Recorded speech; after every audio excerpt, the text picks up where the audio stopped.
Hello, Sylvia S. Johnson here. This is a remodel of the General Chemistry 1004 that we're working on in our Three Pillars program.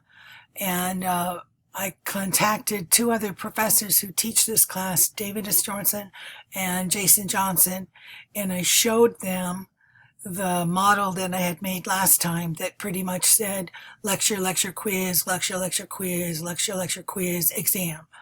And I showed that to them, and both of them said, "Oh, no, that's not what we do." Even if you would ask them, "Well, what do you do?" They say, "Well, I lecture."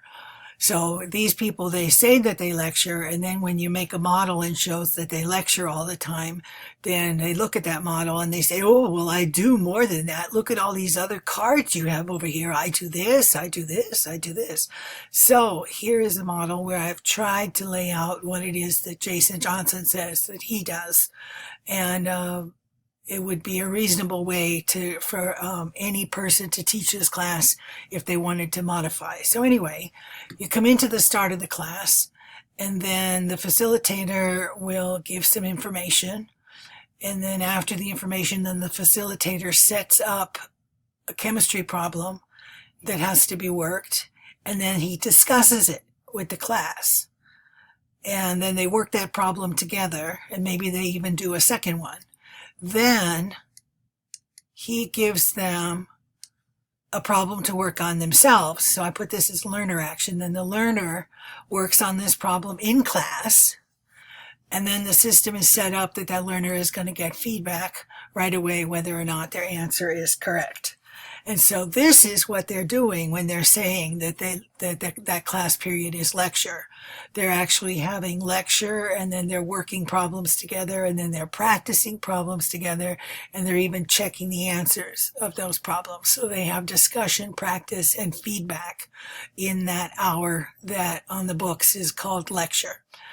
Then the student goes home, and so this says online asynchronous, but this could just be offline asynchronous as well. They go home and they have more problems to practice, and then they consult the chemistry textbook for information. Then after they do that a couple of days, then there'll come a day when there's going to be a quiz, and they take the quiz. And then here again, regarding the feedback, Dr. Johnson said, I always go over the quiz. I always go over the quiz in class. So they take the quiz in this day, and the next day when they come back, then class time is given they see their score on the quiz, which would be the feedback, and then class time is given where they work through all the problems that were on the quiz and what were the different mistakes people made related to the prior topic. And then the facilitator goes on and introduces new topic material, and then the whole thing starts over again. So I thought that this was a very interesting insight, because I think there's a lot of people out there who think that teachers are still only lecturing. But if you were to really go and sit in their classrooms and look at what kind of only lecturing they're doing, I think they might have a lot of these other little things going on at the same time. That if people went in and made tally marks, they'd say, "Oh, look, they're having them discuss. Oh, look, they're getting feedback." So anyway, I know that's the case in Dr. Johnson's class, and so that's why I made this model.